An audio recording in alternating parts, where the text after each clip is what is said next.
नमस्कार, आप देख रहे हैं काल चक्र। मैं हूं आपके साथ अंजलि आनंद और मेरे साथ हैं प्रश्न कुंडली विशेषज्ञ पंडित सुरेश पांडे जी। बहुत बहुत स्वागत है पंडित जी आपका। धन्यवाद। हर अमंगल को मंगल कर देगा, हर दुख को सुख में बदल देगा। सुंदर कांड का पाठ। जी हाँ, आज काल चक्र में हम बात करने वाले हैं सुंदर कांड के पाठ की। ऐसा चमत्कारी और कल्याणकारी पाठ जिसे करने से आपके सारे बिगड़े काम बन जाएंगे, सारे संकट टल जाएंगे, सारे दोष दूर हो जाएंगे और आपकी सारी मनोकामनाएं भी पूरी हो जाएगी। सुंदरकांड का महत्व, महिमा और साथ इस पाठ को कब करना है, कैसे करना है और किन नियमों का पालन करना है, ये सब आज काल चक्र में पंडित सुरेश पांडे जी से जानेंगे। साथ ही अगर आपका भी कोई सवाल है तो आप हमें फोन कर सकते हैं। हमारा नंबर है 012066524115। तो चलिए अपनी इस खास चर्चा की शुरुआत करते हुए सबसे पहले ये जानते हैं कि सुंदरकांड क्या है, इसका महत्व क्या है, क्यों इसका पाठ चमत्कारी माना गया है, साथ ही किन लोगों को हर रोज सुंदरकांड का पाठ करना चाहिए, सब जानते हैं पंडित जी से। बताएं पंडित जी। देखिए, श्री रामचरितमानस गोस्वामी तुलसीदास जी ने संवत 1631 में, आज से 451 वर्ष पहले, श्री रामचरितमानस की रचना गोस्वामी तुलसीदास जी ने किया था। संवत 1631, इस समय चल रहा है 2082, माने 451 साल पहले गोस्वामी तुलसीदास जी ने अयोध्या में रामनवमी के दिन रामचरितमानस की रचना शुरू की थी। रामचरितमानस में 7 कांड हैं। 7 कांड में पहला कांड है बालकांड, दूसरा कांड है अयोध्या कांड, तीसरा कांड है अरण्य कांड, चौथा कांड है किष्किंधा कांड, 5वां कांड है सुंदर कांड, 6वां कांड है लंका कांड और 7वां कांड है उत्तर कांड। इसमें 5वां कांड जो है वो सुंदर कांड है, जिसकी आज हम चर्चा करने जा रहे हैं। ठीक है। रामचरितमानस इसका नाम क्यों गोस्वामी जी ने रखा?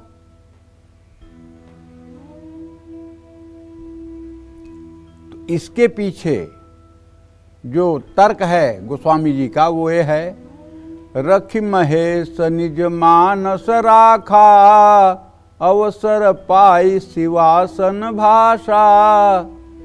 शिव जी ने राम जी के इस चरित्र को रच करके अपने मन में रखा था।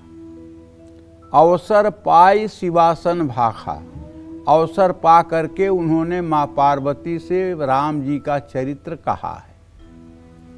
इसीलिए भगवान शिव के मानस में ये भगवान राम का चरित्र था, इसीलिए इसका नाम रामचरितमानस हुआ। रामचरितमानस का एक कांड, 5वां कांड सुंदर कांड है। कांड को सोपान भी आप कह सकते हैं, पंचम सोपान। सुंदर कांड में 60 दोहे हैं, 526 चौपाइयां हैं और 60 से अधिक छंद हैं। सुंदरकांड में हनुमान जी की लंका यात्रा, सीता माता की खोज, राम के प्रति उनकी भक्ति का वर्णन, संपूर्ण रामचरितमानस श्री राम के गुणों और उनके पुरुषार्थ को दर्शाती है। लेकिन सुंदरकांड मात्र एक ऐसा अध्याय है जो श्री राम के भक्त हनुमान की विजय गाथा का वर्णन करता है। सुंदरकांड में सीता की खोज में निकले हनुमान जी का वर्णन है। सुंदरकांड में राक्षसों के संहार के साथ साथ लंका दहन का भी वर्णन है। संपूर्ण रामचरितमानस में भगवान राम की शौर्य गाथा लिखी गई है। सुंदरकांड में हनुमान जी के साहस और विजय का वर्णन है। स्कंद पुराण, भागवत महापुराण और कई ग्रंथों में सुंदरकांड का पाठ पाठ पापनाशक, विघ्न बाधा हरने वाला माना गया है। अब मैं आपको बताता हूं कि आप में से किन लोगों को हर रोज सुंदरकांड का पाठ जरूर करना चाहिए। आप लोग एक बात सोच रहे होंगे कि पहला कांड बालकांड है, उसमें तो समझ में आता है कि प्रभु बालक थे, उनका बचपन था, किशोरावस्था में थे, उसका नाम बालकांड तुलसीदास जी ने रख दिया, ये तो समझ में आता है। और दूसरा कांड अयोध्या कांड है। अयोध्या कांड जब भगवान विवाह करके आते हैं अयोध्या में, तो अयोध्या की जो गतिविधियां हैं, अयोध्या का जिस तरह से राजकाज का संचालन है, अयोध्या की जो स्थिति है, और भगवान राम का वनगमन है, वो अयोध्या कांड के अंतर्गत आ गया। ये भी बात आपको समझ में आती है। तीसरा कांड जो है वो अरण्य कांड है। अरण्य कांड इसलिए है, अरण्य माने होता है वन, जंगल। भगवान चित्रकूट में रहे और चित्रकूट में ऋषि मुनियों के आश्रम पर गए, वन वन जाकर के ऋषि मुनियों के आश्रम पर सबको सुख दिया, इसलिए उसका नाम अरण्य कांड भी ठीक लगता है। चौथे कांड का नाम किष्किंधा कांड है। आप सोच रहे होंगे कहाँ, सबरी मैया से मिलने के बाद सबरी मैया बताती हैं कि सुग्रीव किष्किंधा पर्वत पर रहता है, उससे आपकी मिताई होगी, वो आपका सहयोग करेगा। तो पंपा सरोवर से होते हुए और किष्किंधा पर्वत पर भगवान जाते हैं, उसका नाम भी किष्किंधा कांड उचित है। लेकिन इस कांड का नाम सुंदर कांड क्यों है? क्या सुंदर हुआ? लंका जली इसमें, ये सुंदर हुआ। लंकिनी मरी, ये सुंदर हुआ। अक्षय कुमार मरा, ये सुंदर हुआ। सुंदर क्या हुआ? तो गोस्वामी जी शुरू में ही लिखते हैं,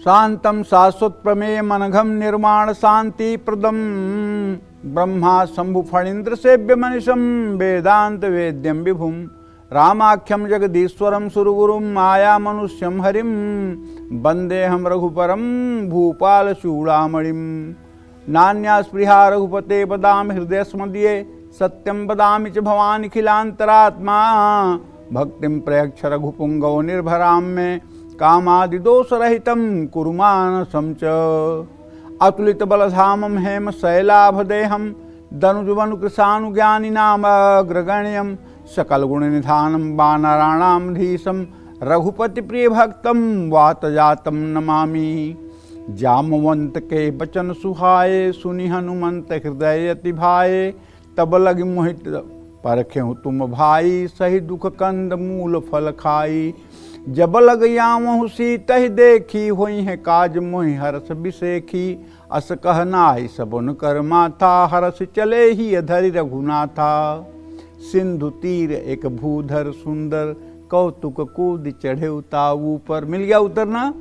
सिंधु तीर एक भूधर सुंदर कौतुक कूद चढ़े उताऊ पर। सिंधु के किनारे, समुद्र के किनारे एक सुंदर नाम का पहाड़ था। क्या था? सुंदर नाम का पहाड़ था। सिंधु तीर एक भूधर सुंदर कौतुक कूद चढ़े उताऊ पर। और हनुमान जी कौतुक माने खेल खेल में ही कूद करके उसके ऊपर चढ़ गए। तो सुंदर कांड हनुमान जी का वहां से गमन शुरू होता है, इसलिए इस अध्याय का नाम भी सुंदर कांड है। कौतुक कूद चढ़े उताऊ पर बार बार रघुवीर संभारी तरक्यउ पवन बल तनय बल भारी जहि गिर चरण देई हनुमंता चले सोगा पाताल तुरंता जिम्य मोघ रघुपति करबाना यही भात चले हनुमाना। कहने का मतलब, जिस पहाड़ पर हनुमान जी कदम रखते थे वो पताल में चला जाता था। इतनी तेज उनके मतलब कि पैरों का दबाव था। तो इसलिए इसका नाम सुंदरकांड पड़ा। मोक्ष की प्राप्ति चाहते हैं तो हर रोज सुंदरकांड का पाठ करना चाहिए। किसी दुख दर्द या चुनौतियों से मुक्ति चाहते हैं तो सुंदरकांड का पाठ करना चाहिए। व्यक्तिगत या व्यावसायिक जीवन में किसी तरह की बाधा है तो सुंदरकांड का पाठ करना चाहिए। सुंदरकांड का पाठ एक चीज सिखाता है हमको। क्या? हनुमान तेहि परसा करि पुन कीन्ह प्रणाम, राम काज कीन्हे बिना मोहि कहाँ विश्राम। इससे मनुष्य को शिक्षा लेनी चाहिए। तय मैनाक होहु श्रमहारी।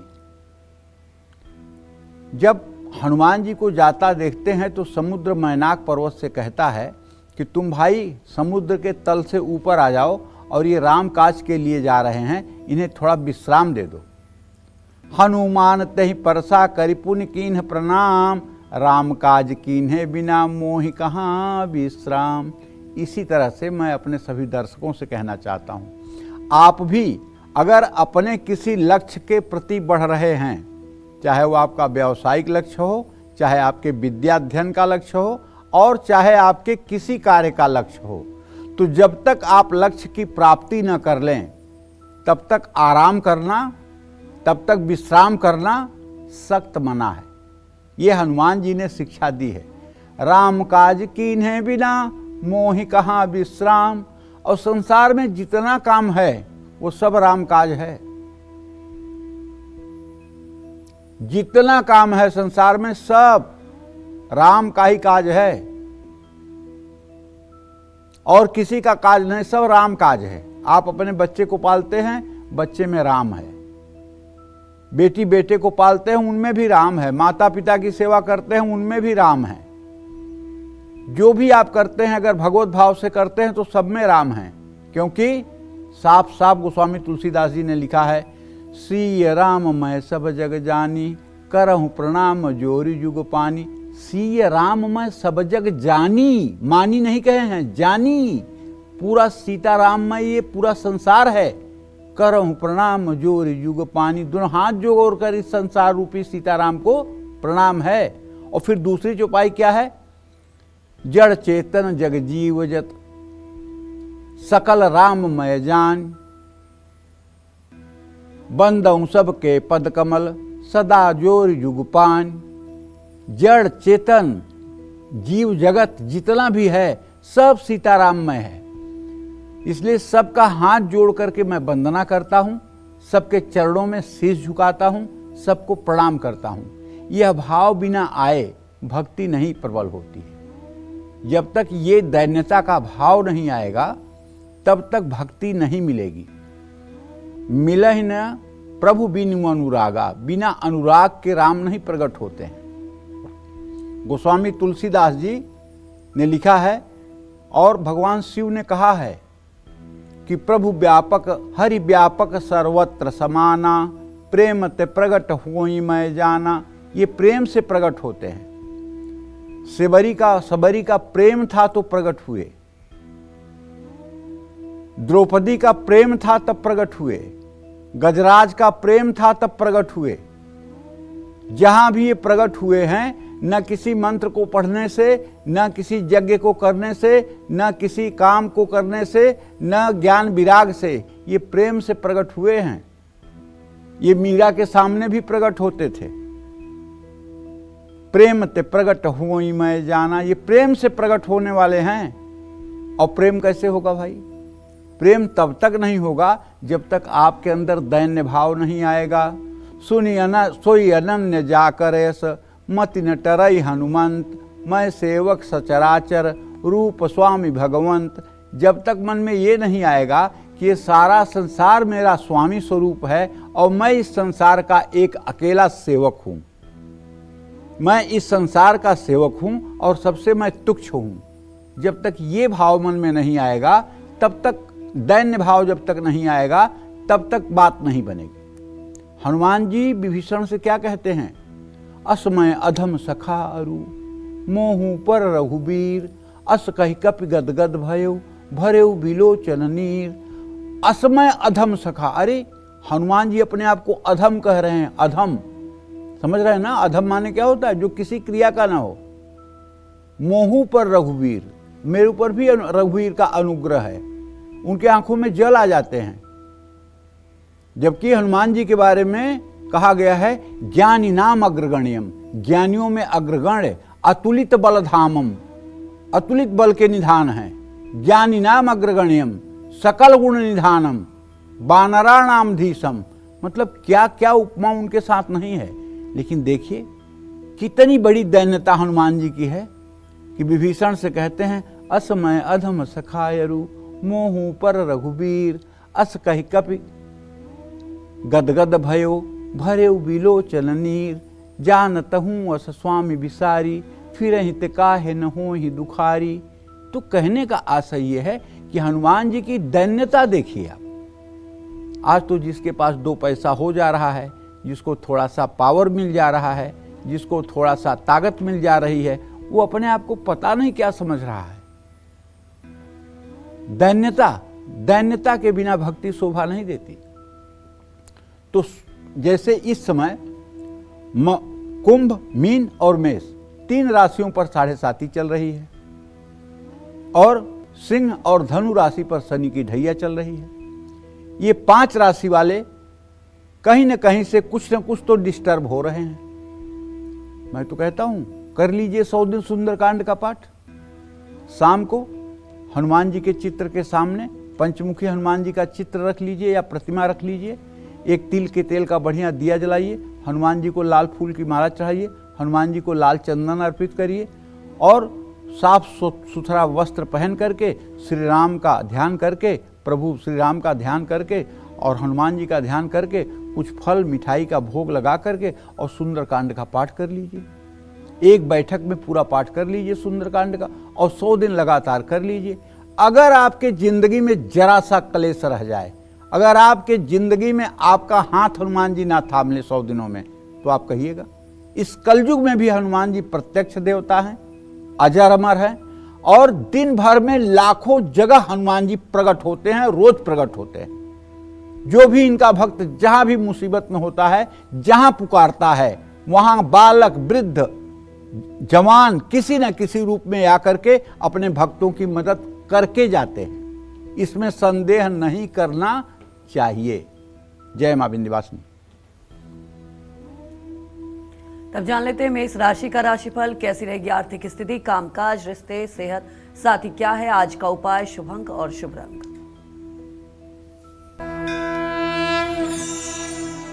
भाई मेष राशि के जातकों को बताना चाहूंगा कि आपके व्यय भाव का स्वामी बृहस्पति इस समय आपके पराक्रम भाव में है और आपके द्वितीय भाव में इस समय चंद्रदेव आ चुके हैं। ऐसे में मैं ये कह सकता हूं कि अगर आप थोड़ा सा अपने खर्च को कंट्रोल नहीं करेंगे तो कर्ज लेने की भी नौबत आ सकती है।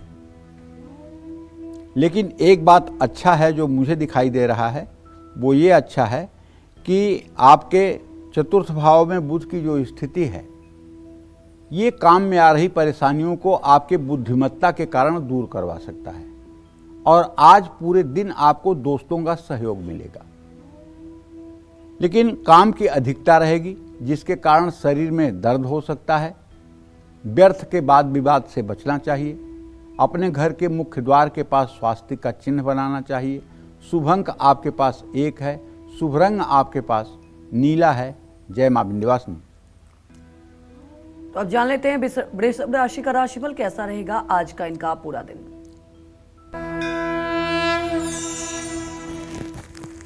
वृषभ राशि के जातकों को बताना चाहूंगा कि चंद्रदेव इस समय आपकी राशि पर 20:47 कला पर गोचर कर रहे हैं। आपके द्वितीय भाव में बृहस्पति सूर्य के साथ हैं और आपके तृतीय भाव में धन भाव का स्वामी बुध है, लेकिन आपके सुख स्थान में मंगल केतु के साथ विराजमान है।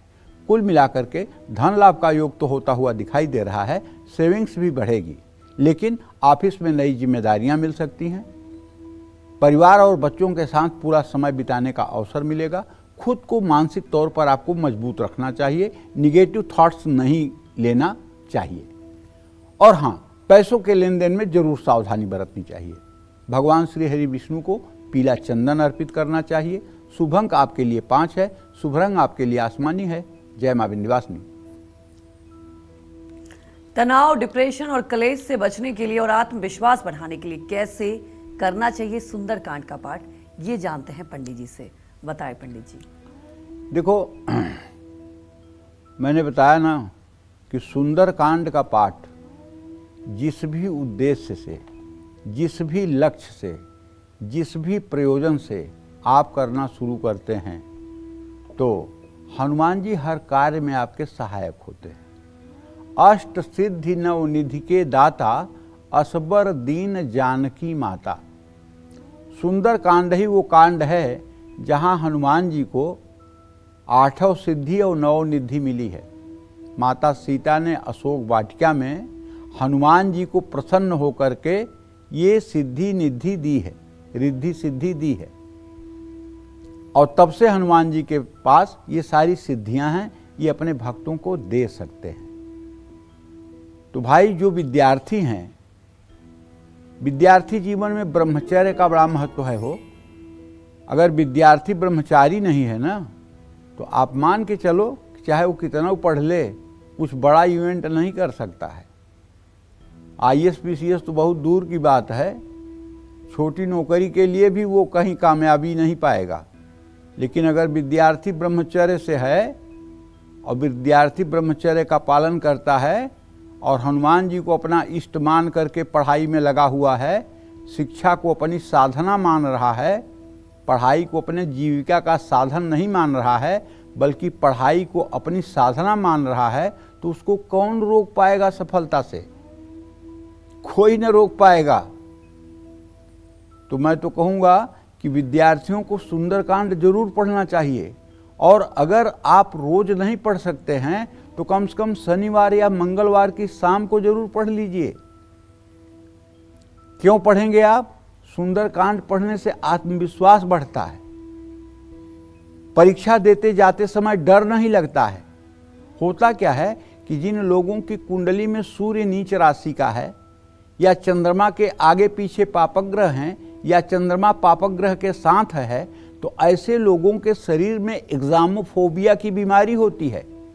एग्जामोफोबिया माने कि जिस दिन से टाइम टेबल आता है और ये हो जाता है कि इस दिन एग्ज़ाम होगा, तो उसी दिन से विद्यार्थी के मन में एक डर बन जाता है कि अरे अब तो इस दिन एग्ज़ाम होगा, पता नहीं क्या होगा, मैं तैयार हूँ कि नहीं तैयार हूँ। अब उसके मन में एक डर शुरू होता है, और ये डर परीक्षा आते आते बीमारी के रूप में परिवर्तित हो जाता है, और बीमारी ऐसी एंजाइटी के रूप में प्रकट होती है कि बच्चा बुखार में तपने लगता है और परीक्षा देने की स्थिति में नहीं रह जाता है।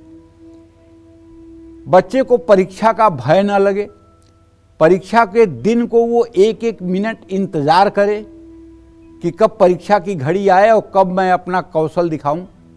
परीक्षा को लेकर के उसके मन में एक्साइटमेंट हो, एक उसके मन में बहुत जल्दी परीक्षा को लेकर के बेचैनी हो कि जल्दी परीक्षा आए। अगर ऐसा है तो वो बच्चा अगर कम भी पढ़ा होगा तो अच्छा रिजल्ट देगा, और अगर परीक्षा से फोबिया हो गई है तो ज़्यादा पढ़ा बच्चा भी पेपर में कुछ उतार नहीं पाएगा। जो बच्चे बहुत छोटे हैं उनके माता पिता को चाहिए कि सुंदरकांड का पाठ करके अपने बच्चे के सर पे हाथ रखें। मंगलवार के दिन सुंदरकांड का पाठ करते समय 7 इमली की पत्तियों को हनुमान जी के सामने रख करके पूजा करनी चाहिए। पीले फूलों की माला चढ़ानी चाहिए। पाठ पूरा होने के बाद इमली की पत्तियों को बच्चों की किताबों में रख देना चाहिए। सुंदरकांड का पाठ मन की शांति देता है, तनाव और डिप्रेशन, एंजाइटी से बचाता है। जिन लोगों के घरों में हर रोज कलेश होता है, उनके घरों में भी अगर रोज सायंकाल बोल बोलकर सुंदरकांड का पाठ होने लगे तो मैं विश्वास के साथ कह सकता हूं घर का कलेश मिट जाएगा। जय मां विंध्यवासिनी। तब जान लेते हैं मिथुन राशि का राशिफल कैसा रहेगा आज का इनका पूरा दिन, आइए जानते हैं। मिथुन राशि में बृहस्पति और सूर्य की स्थिति है। मिथुन राशि का स्वामी बुध इस समय कर्क राशि में द्वितीय भाव में 2 अंश 8 कला पर गोचर कर रहा है। आपके व्यय भाव में चंद्रमा है, तो इसका मतलब कि मेडिसिन, दवाइयों पर आपका पैसा खर्च हो सकता है। बिजनेस में नई योजनाएं आपकी सफल हो सकती हैं। आज आपका पारिवारिक मामला भी समाधान की ओर बढ़ेगा। आज पूरे दिन आप काफ़ी स्वस्थ रहेंगे। जल्दबाजी में कोई बड़ा फैसला आपको नहीं लेना चाहिए। आज मंगलवार है, तो आज आपको सुंदरकांड का पाठ करना चाहिए। शुभ अंक आपके लिए 3 है। शुभ रंग आपके लिए सफ़ेद है। जय मां विंध्यवासिनी। तो घर के किस सदस्य को किस दिन सुंदरकांड का पाठ करना चाहिए, साथ ही सुंदरकांड का पाठ करने से आपकी कौन कौन सी परेशानियां दूर हो सकती है, आइए जानते हैं। बताएं पंडित जी। देखिए, घर का मुखिया सुंदरकांड का पाठ करेगा तो सबसे ज्यादा लाभ मिलेगा। सुंदरकांड का पाठ करने से आपको घर का वास्तु दोष और नेगेटिव एनर्जी दूर होती हुई दिखाई देगी। आप जानते हैं, निगेटिव एनर्जी को दूर करने का जो सबसे बड़ा तरीका है, या तो साउंड एनर्जी है, या तो अग्नि के द्वारा हवन या आरती है। अगर आप अपने घर की नेगेटिव ऊर्जा को दूर करना चाहते हैं तो रोज अपने घर में आप प्रातःकाल सायंकाल हवन का आयोजन करिए। तांबे के हवन कुंड में आम, नीम, पीपल, पाकर किसी चीज़ की लकड़ी रख करके और घी, तिल, शहद, चीनी मिला करके और हवन करना शुरू करिए। हवन जलती हुई लकड़ियों पर करिए। उस हवन के प्रभाव से आपके घर की नेगेटिव एनर्जी दूर हो जाएगी। या आप फिर मंत्र का ऐसा उच्चारण करिए कि जिससे आपके घर के इन्वायरमेंट में पॉजिटिविटी आ जाए। जैसे मैं बार बार कार्यक्रम में बताता हूँ कि आप अपने बेडरूम में या अपने पूजा स्थान में बैठ करके ओम का उद्गीत प्राणायाम करें। ओम बोलते हुए मतलब सांस को छोड़ें। इससे भी आपके घर की नेगेटिविटी दूर हो जाएगी, ये एकदम गारंटी के साथ। जो लोग किसी सुनसान जगह पर रहते हैं जहाँ घनी आबादी नहीं है, उनको भी सुंदरकांड जरूर पढ़ना चाहिए। इससे उनका आत्मबल बढ़ेगा, कोई अनहोनी नहीं होगी। जिन लोगों को बुरे सपने आते हैं या रात में डर लगता है, उनको तो इसका पाठ जरूर करना चाहिए। जिन लोगों के दिमाग में भूत प्रेत का भय है, जिन लोगों के दिमाग में टोने टोटके का भय है, जिन लोगों के दिमाग में तंत्र मंत्र के प्रयोग का भय है, अगर ऐसे लोग हनुमान जी को अपना इष्ट देव मान करके और 100 दिनों तक सुंदरकांड का पाठ कर लें तो मैं दावे के साथ कहता हूं, कहीं आपको भटकने की जरूरत नहीं है। आर्थिक संकट से मुक्ति पाने के लिए ओम हंग हनुमताय नमः इस मंत्र का 10 माला जप करना भी आपके लिए लाभकारी हो सकता है।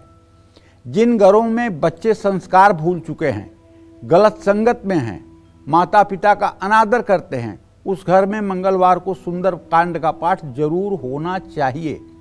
किसी भी तरह के मानसिक या शारीरिक रोग में घर में सुंदरकांड का पाठ जरूर होना चाहिए। देखिए, ऐसा है कि बच्चों की कोई गलती नहीं है। बच्चे जो कुछ सीखते हैं वो हम ही से सीखते हैं। हम जैसा संस्कार कर बच्चों में डालना चाहते हैं, उसी तरह का संस्कार बच्चों में होता है। अगर हम बच्चों में अशुभ संस्कार दे रहे हैं तो शुभ की कल्पना न करें। अगर बच्चे माता पिता का अपमान करते हैं तो ये बच्चे का दोष नहीं है, ये माता पिता के परवरिश का दोष है।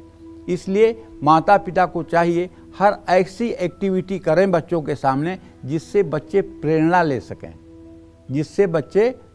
ले सकें, इसमें कोई संशय नहीं है। जैसा आप उनको संस्कार देंगे उसी तरह का बच्चा निकलेगा, इसमें कोई दो राय नहीं।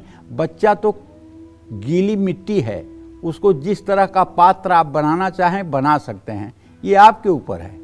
लेकिन अगर आप दो ही बात सिखाते हैं बच्चों को कि भैया किसी की चोरी बेईमानी मत करना, कमा करके खाना, अगर पेट भरना केवल आप सिखा रहे हैं बच्चे को, न परोपकार सिखा रहे हैं, न धर्म सिखा रहे हैं, न परहित सिखा रहे हैं, न समाज सेवा सिखा रहे हैं, केवल पेट भरना सिखा रहे हैं, तो वो पशु की तरह फिर व्यवहार करेगा। फिर जैसे पशु अपने माता पिता को नहीं पहचानता है, वैसे वो अपने माता पिता को नहीं पहचानेगा। जैसे पशु अपने भाई बहनों से प्यार नहीं करता है, उसी तरह से वो अपने भाई बहनों से प्यार नहीं करेगा।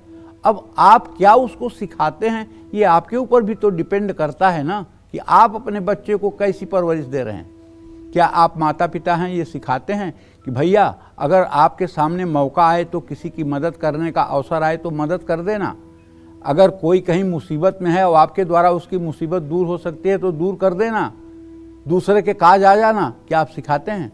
दिल पे हाथ रख के सोचिए। क्या आप खाना खाने बैठते हैं, भोजन करने बैठते हैं तो क्या भगवान को भोग लगाते हैं? भगवान ने आपका एक चावल खाते हैं, एक रोटी लेते हैं, एक सब्जी लेते हैं, 1 मिनट के लिए हाथ में पानी लीजिए, आंख बंद करके भगवान का ध्यान करिए और हे प्रभु ये प्रसाद आप पा जाइए, आपकी जूठन मैं भी पाऊँ, ऐसा हाथ घुमा करके जल गिरा दीजिए। इसमें आपका क्या नुकसान होगा? 10 सेकंड का समय लगेगा और आपका बच्चा जब ये संस्कार देखेगा तो बच्चा भी पानी हाथ में लेकर के हाथ घुमाने लगेगा।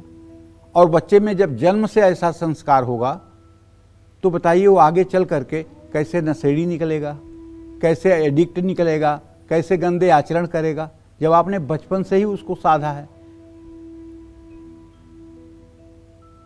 आपके संस्कार न देने की वजह से बच्चों में बुराइयां पैदा होती हैं और बाद में उसे आप बच्चे के दोस्त के रूप में गिनते हैं। जय मां विंध्यवासिनी। तो अब जान लेते हैं कर्क राशि का राशिफल कैसा रहेगा आज का इनका पूरा दिन। देखिए, कर्क राशि का स्वामी चंद्रमा इस समय एकादश भाव में और वृषभ राशि में उच्च राशि में गोचर कर रहा है और कर्क के नवांश में भी है। आज कर्क राशि के जातकों के दोनों हाथ में बड़े बड़े लड्डू हैं। मतलब आज आपका आर्थिक पक्ष बहुत मजबूत रहने वाला है और आज आप नया काम शुरू कर सकते हैं।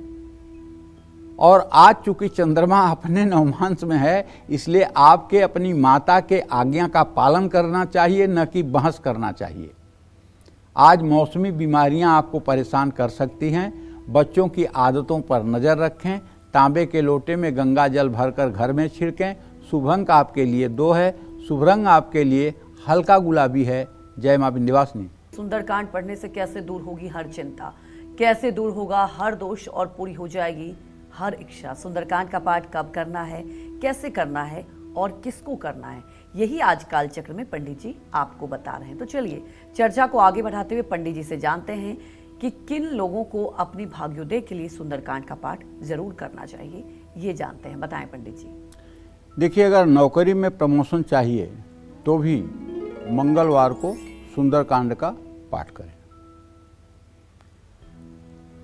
आपके घर का कोई सदस्य घर से लापता हो गया है या रूठ कर चला गया है और उसका पता आपको नहीं लग रहा है और आप अत्यंत परेशान हैं और दुखी होकर उसे खोज रहे हैं और कोई उपाय आपको सूझ नहीं रहा है, तो आप मेरा एक कहना मानिए।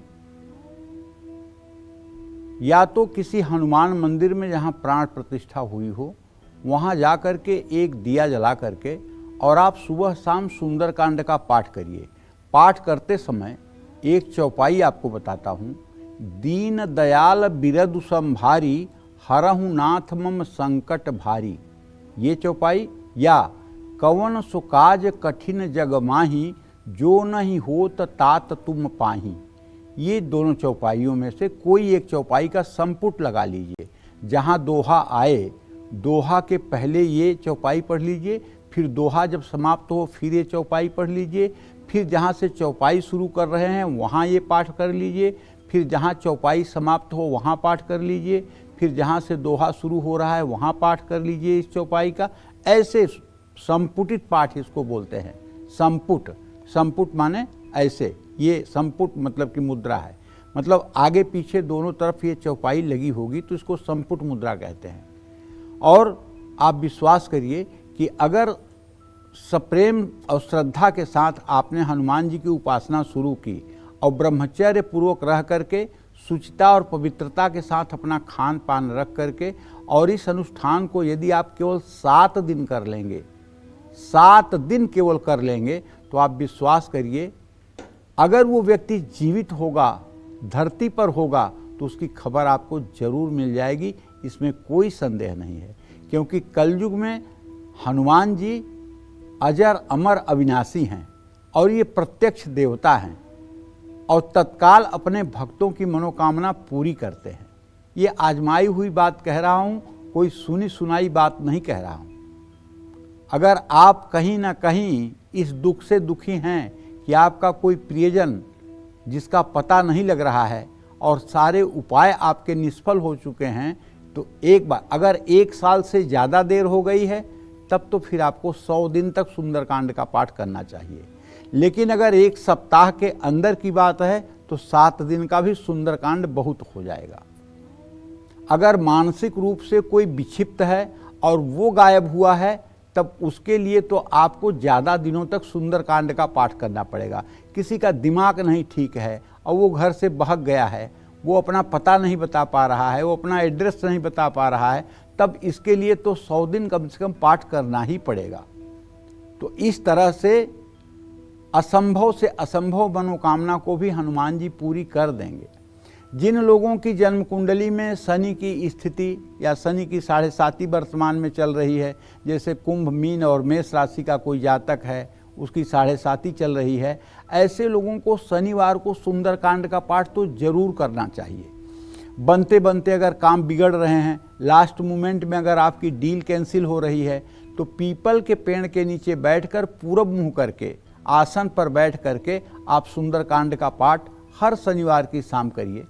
अगर आप खिलाड़ी हैं और दुनिया में अपना नाम कमाना चाहते हैं, लेकिन आप क्रिकेटर हैं तो आपका बल्ला नहीं चल रहा है, कुश्ती करते हैं तो उसमें आप जीत नहीं पाते हैं, वेट लिफ्टर हैं तो आप मतलब जीत नहीं पा रहे हैं, शूटिंग करते हैं तो उसमें आपका निशाना चूक जाता है, अगर आप खिलाड़ी हैं और आप सुंदरकांड का मंगलवार शनिवार को पाठ करना शुरू करें और प्रतियोगिता में जाने के पहले हनुमान जी का हृदय में ध्यान करें, तो आप विश्वास करिए आप खेल में भी सफलता प्राप्त करेंगे।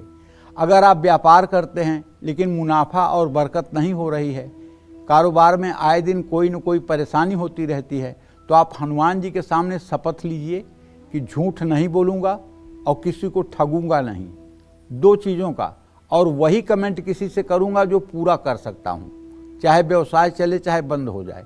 हनुमान जी के सामने भीष्म प्रतिज्ञा लीजिए और ये प्रतिज्ञा लेने के बाद हर रोज सुंदरकांड का पाठ करिए।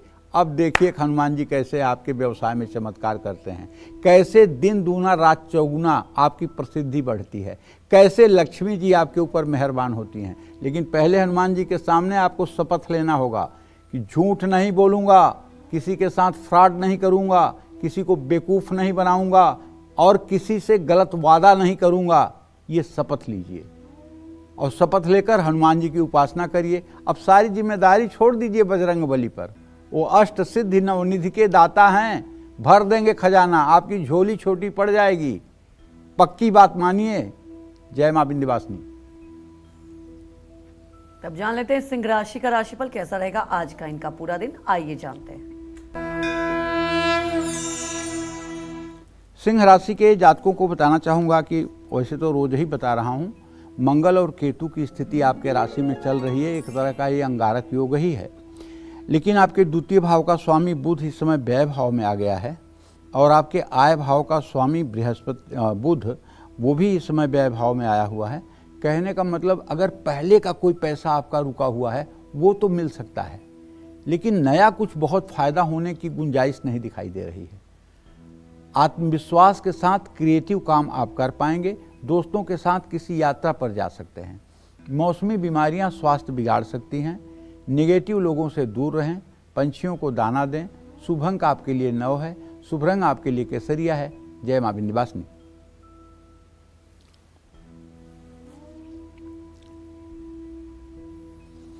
तो सुंदरकांड का पाठ कैसे दूर करेगा ग्रह दोष, सुंदरकांड का पाठ कैसे कुंडली में बैठ एक क्रूर ग्रहों को करेगा शांत, आइए जानते हैं पंडित जी से। बताएं पंडित जी।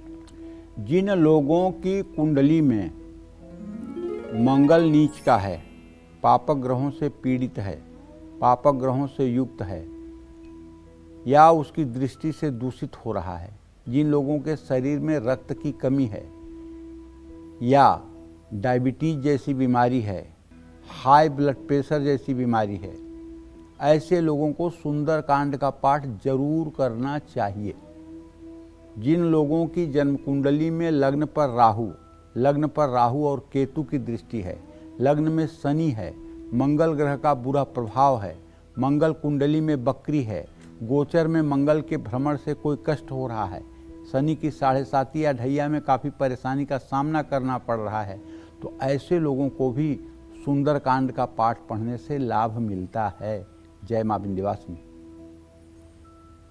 अब जान लेते हैं कन्या राशि का राशिफल कैसी रहेगी आर्थिक स्थिति, कामकाज, रिश्ते और सेहत, साथ ही क्या है आज का उपाय, शुभ अंक और शुभ रंग।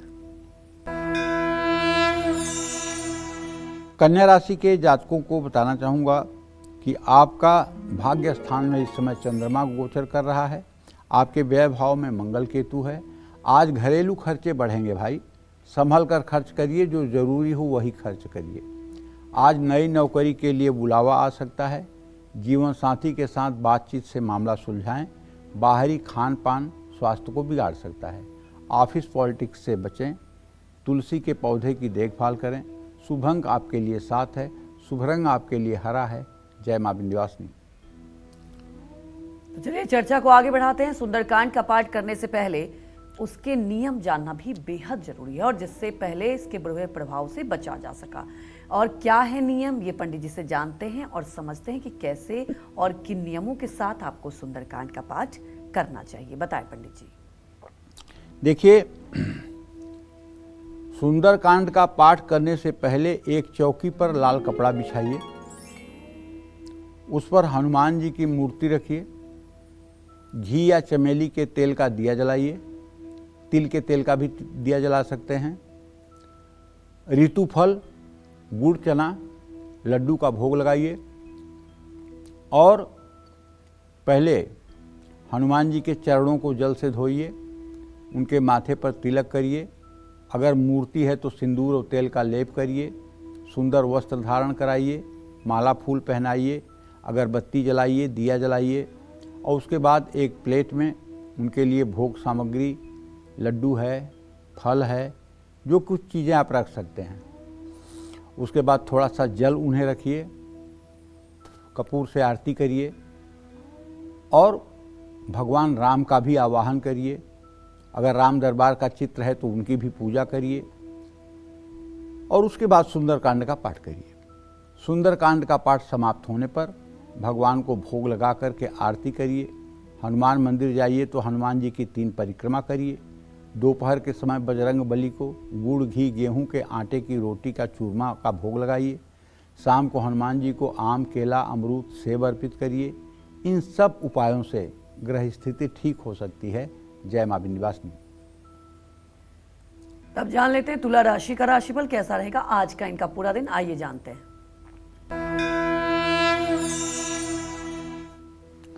देखिए, तुला राशि के जातकों को बताना चाहूँगा कि आपके राशि पर इस समय शुक्र की पूर्ण दृष्टि है।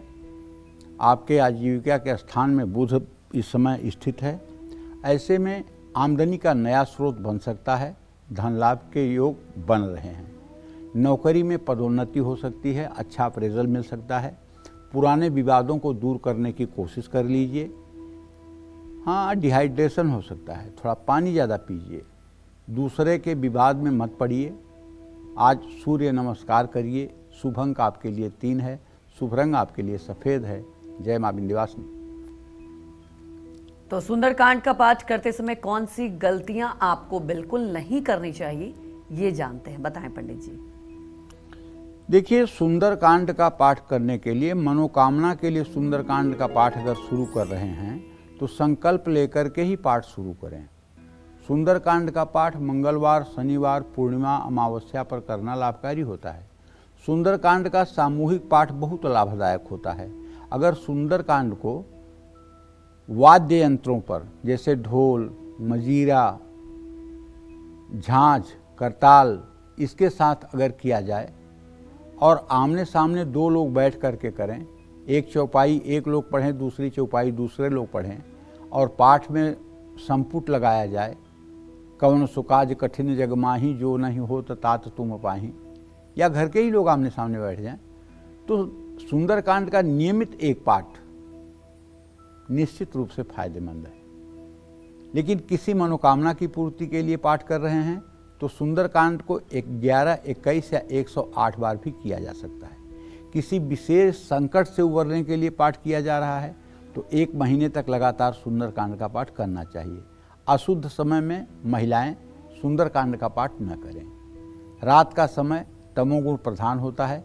इस समय सुंदरकांड का पाठ रात 8 बजे के पहले समाप्त कर लें। मन अशांत है तो भी सुंदरकांड का पाठ न करें। तामसिक पदार्थों का सेवन करते हुए तो सुंदरकांड का पाठ करना ही नहीं चाहिए। खान पान बिल्कुल वैष्णव होना चाहिए, बिल्कुल सात्विक होना चाहिए। सुंदरकांड का पाठ स्नान करके साफ कपड़े पहन करके ही करना चाहिए। सुंदरकांड का पाठ का यदि आपने कुछ दिनों का संकल्प किया है, आप महिला या पुरुष हैं, तो आपको कोशिश करना चाहिए, अगर आपको लक्ष्य चाहिए तो ब्रह्मचर्य का पालन करें। सुंदरकांड का पाठ सुबह या शाम 4 बजे के बाद ही करना चाहिए। शाम को सुंदरकांड का पाठ सबसे ज़्यादा लाभकारी होता है। 12 बजे के आसपास सुंदरकांड नहीं पढ़ना चाहिए। सुंदरकांड का नियमित पाठ करने वाले को मांसाहार, मदिरा सेवन से बिल्कुल दूर दूर दूर रहना चाहिए। सुंदरकांड पढ़ते पढ़ते बीच में उठना नहीं चाहिए। सुंदरकांड का पाठ करते समय मन एकाग्र होना चाहिए और ध्यान राम के नाम पर केंद्रित रखना चाहिए।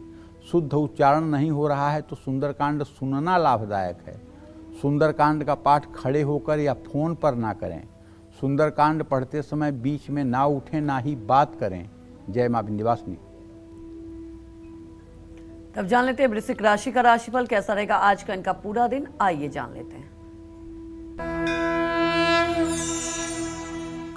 वृश्चिक राशि के जातकों को बताना चाहूँगा कि अब तो चंद्रमा की पूरी दृष्टि है आपके राशि पर। पुरानी प्रॉपर्टी आपके अच्छे दामों पर बिक सकती है। आज अगर आप नौकरी करते हैं तो आपके सीनियर्स आपका पूरा साथ देंगे। आज घर में मेहमान आ सकते हैं। मानसिक स्वास्थ्य का भी ध्यान रखिए। किसी से धोखाधड़ी बिल्कुल न करिए। आज गौ सेवा जरूर करें। शुभ अंक आपके लिए 5 है। शुभ रंग आपके लिए मैरून है। जय मां विंध्यवासिनी। चलिए बात कर लेते हैं धनु राशि की। क्या कहता है धनु राशि का राशिफल, कैसा रहेगा आज का इनका पूरा दिन।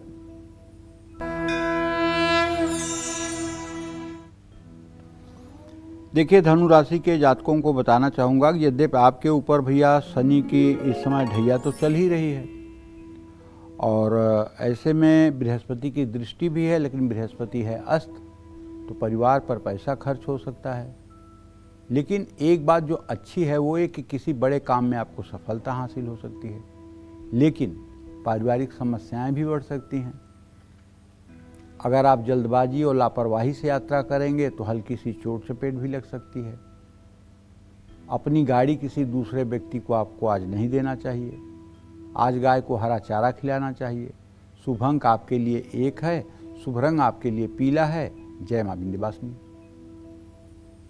तो चलिए अब बात करते हैं मकर राशि वालों की और जानते हैं आज उनका भाग्य कितना मजबूत है। मकर राशि के जातकों को बताना चाहूँगा कि देखिए, धन की आवाजाही सामान्य रहेगी। काम से जुड़ी आप यात्रा पर जा सकते हैं। गलतफहमी की वजह से रिश्तों में बिगाड़ आ सकता है। ब्लड प्रेशर के रोगी अपना खास ध्यान रखें। बड़े बुजुर्गों का अपमान कभी न करें। मंदिर में 10 हनुमान चालीसा की पुस्तकें बांटें। शुभ अंक आपके लिए 8 है। शुभ रंग आपके लिए नारंगी है। जय मां विंध्यवासिनी। तब बात कर लेते हैं कुंभ राशि वालों की और जानते हैं आज उनका भाग्य कितना मजबूत है। देखिए, आज आपकी कोई कारोबारी डील आपके लिए धन लाभ करा सकती है। ऑफिस में दिन भर व्यस्तता आपकी बनी रहेगी। पारिवारिक विवादों को समझदारी से सुलझाने का प्रयास करिए। मन शांत रखिए। स्वास्थ्य अच्छा रहेगा। जल्दबाजी में कोई प्रॉपर्टी न खरीदिए। शनि मंदिर में सरसों के तेल का दिया जलाइए। शुभ अंक आपके लिए 4 है। शुभ रंग आपके लिए ग्रे है। जय मां विंध्यवासिनी। तो चलिए अब बात कर लेते हैं आज के लकी ईमेल कुंडली विजेता की। आज के हमारे ईमेल कुंडली विजेता हैं सिवनी मध्य प्रदेश के रहने वाले चेतन दीक्षित। ये हमारे साथ फोन लाइन पर मौजूद हैं। चेतन, आपके डिटेल मैंने पंडित जी को बता दिए हैं। आप पंडित जी से अपने सवाल पूछ सकते हैं। पंडित जी चरण स्पर्श। हाँ, सदा सुखी रहिए। जय मां विंध्यवासिनी। पंडित जी, मैं चेतन दीक्षित सिवनी मध्य प्रदेश से बात कर रहा हूँ जी। पंडित जी, कुंडली में सरकारी नौकरी के योग किस क्षेत्र में प्रयास करना चाहिए और आने वाला भविष्य कैसा रहेगा? देखो बाबू, ऐसा है कि आपका जन्म वृषभ लग्न में हुआ है और आपका जन्म मेष राशि में हुआ है। आपका भाग्य शनि भाग्य स्थान में बैठा हुआ है। चंद्रमा से 10 मस्त भी है। तेल, कोयला, लोहा, पेट्रोलियम और इंजीनियरिंग के कार्य अगर आप करेंगे और तकनीकी से जुड़ा कोई काम करेंगे तो उसमें आपको 100% सफलता मिलेगी। जहाँ तक नौकरी की बात है तो आपका 10वें शनि और तृतीयेश चंद्रमा, तृतीयेश आपका जो है वो एक तरह से अधम योग में है चंद्रमा, जबकि आपका सूर्य उच्च का है, बृहस्पति उच्च का है, शनि स्वगृही है, लेकिन राहु आपका नीच का है और चंद्रमा की महादशा चल रही है। चंद्रमा तृतीय भाव का स्वामी होकर के व्यय भाव में है, जो बहुत इस समय पीड़ित अवस्था में है। अमावस्या के जस्ट बाद का आपका जन्म है, अमावस्या से 4 घंटे बाद का आपका जन्म है। तो ऐसे में मैं कहना चाहूँगा कि आप सरकारी नौकरी की बात छोड़ दीजिए। 34 साल उम्र हो गई, सरकारी नौकरी का पीछा छोड़िए और कुछ टेक्निकल फील्ड में लोहा, कोयला, तेल, पेट्रोलियम, इन जैसे किसी कामों में आप लग जाइए, आपको अच्छी सफलता मिलेगी, आपकी कुंडली अच्छी है। लेकिन अगर आप सरकारी नौकरी के भरोसे बैठे रहेंगे तो मतलब कि आपका समय बर्बाद होगा। इससे ज़्यादा मैं कुछ कह नहीं सकता हूँ। जय मां विंध्यवासिनी। चलिए बात कर लेते हैं मीन राशि वालों की, जानते हैं आज उनका भाग्य कितना मजबूत है, साथ ही शुभ सफल बनाने के लिए भी कौन से उनको उपाय करने चाहिए, आइए जान लेते हैं। देखिए, मीन राशि के जातकों को बताना चाहूँगा कि आपके राशि में शनिदेव की स्थिति है और आपके आजीविका भाव का स्वामी बृहस्पति इस समय अस्त है। अगर आप जल्दबाजी में या ओवर कॉन्फिडेंस में आकर के कोई डील करेंगे, पक्की मेरी बात मानिएगा, आपको नुकसान होगा। इसलिए जल्दबाजी में या किसी के दबाव में आकर या किसी के संकोच में आकर या किसी के प्रेशर में आकर के कोई डील मत करिए, नुकसान हो जाएगा। कह रहा हूं तो हो जाएगा। और यदि आप नौकरी करते हैं तो पूरे दिन बिल्कुल आलस से 1 मिनट के लिए मत करिए, अपने काम को करने में पूरा एक्टिव रहिए। लंबे समय बाद आपको अपने लोगों से मुलाकात होगी, डाइजेशन से जुड़ी कुछ समस्या हो सकती है, ये कोई बड़ी बात नहीं है। और किसी का मजबूरी में साथ बिल्कुल ना छोड़ें, चाहे वो अपना सगा हो चाहे पराया हो।